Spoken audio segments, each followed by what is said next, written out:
Assalamu alaikum rahmatullahi barakatuh. I hope you guys are having a great day today, because I am too. It's day 11 today and I have a huge guest, my mum. Thank you. We're going to be talking about self-doubt, but I think first we're going to start off with the gratitude today. So, Yes. What are you grateful for? First of all, Assalamu alaikum wa rahmatullahi wa barakatuh for everyone. Ayub invited me in his routine, I would say it. So first of all, I'm thankful. I'm so grateful to Allah subhanahu wa ta'ala that awake me alive. I'm so grateful that I'm alive. I'm just right now talking to you, and I'm so passionate that, guys, I'm going to be sharing with you, with the young man Ayub. Invited me to join his session with you. I would call it, not session, what is it? It's my daily Facebook live. Your daily Facebook live, okay. Yeah. Let's go ahead. Wa alaikum salam wa rahmatullahi wa barakatuh, all of you. So I'm a guest today. Okay, go ahead. Today's topic is self-doubt. Okay. I'll start with my perspective of self-doubt. Yeah. To me, self-doubt is when someone says, what if this happens, what if that happens, what if this? They think of the outcome of what's going to happen if they do something. Let me give you an example. If you go to school and you have your options, then after you want to pick history, and after suddenly you say, oh, what if this is going to happen, what if that's going to happen, what if... because I failed last year on my history, or if I fail again, they think of all the possibilities, the negative ones. They don't think about the positive ones. Yeah. So how do you overcome self-doubt? Okay.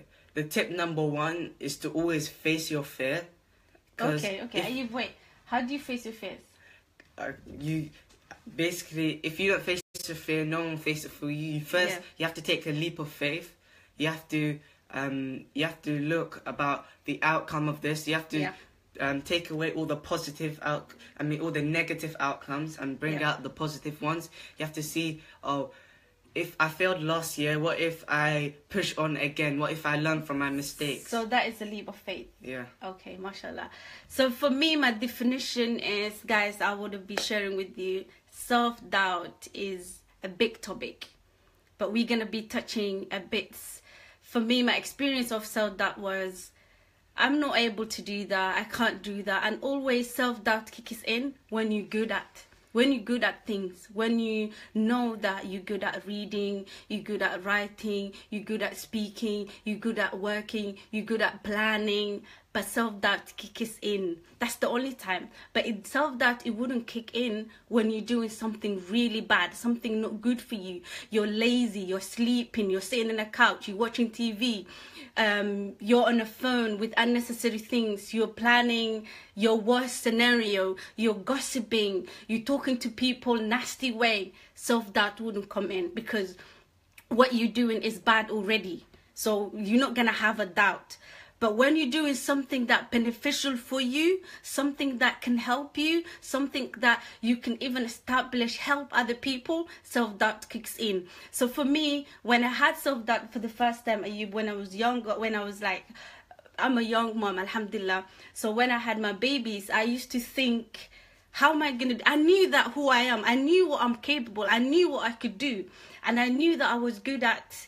my memory was mashallah, because when you're young, when you learn Quran, alhamdulillah, your memory is intact. So I was a kind of person, I used to love whenever I see writing in somewhere, because the language was for me was the biggest thing, was self-doubt I had, was the language, English. So whenever I see in the writing, I used to read it. That was me, that was my capability. But then self-doubt kicks in. And then I start doubting myself, saying like, oh my God, you know what? I'm not good at, I don't want to go to the supermarket. I don't want to do that. People will laugh at me. My language is not perfect. The way I'm saying it, the way I'm instructing it, maybe my grammar is not good. That was self-doubt.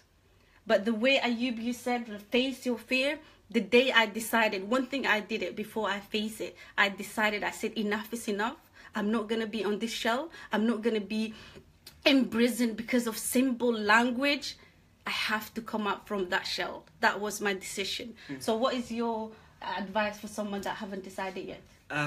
Like my mum said, self-doubt only kicks in when you're doing something beneficial for yourself. Yeah. Let's say you're going to work, you're picking good work to do, and you're saying that this is going to benefit me and no one else. But then after you see that maybe this is too good to be true, maybe this is too good for me. Thank you guys for the heart. Thank you. Continue. Yeah, maybe it's too good for me. So you have to think, if it's too good for me, why am I doing it in the first place? If it's something I love, why am I doing it in the first place? You have to think, why am I doubting myself? You have to think. So you have to question yourself. Yeah, you have to question yourself. You have to say, why am I doubting myself? Then after, when you realize that you are doubting yourself for no reason, just because other people's thoughts are ingrained into your mind, you have to overcome them. You have to tell yourself positive stuff. You have to take a leap of faith again. Now after, finally, you have to see the decisions. You have to decide. And then finally, when you decide that you don't doubt this anymore, and you want to take this option, you want to take this job, you have to clear away all doubts about this. Because if you don't, how do you clear? You have to clear it by when you go home and everything. You have to tell yourself, am I happy for what I'm picking? Am I good? Am I grateful for what I'm picking? Is this gonna benefit me? Is it something that I like doing? Then after, when you go home, you have to finally clear all the doubts, because if you don't, those doubts are gonna grow. It can start from little, but it's gonna grow in your subconscious mind. I'm gonna add to this what Ayub said, that doubt is gonna grow, and it's true. When you start with the simple doubt, let's say you started emailing someone, you doubted yourself. You might think, you know what, my sentence maybe is not going to make sense. Maybe my writing is not going to be sense.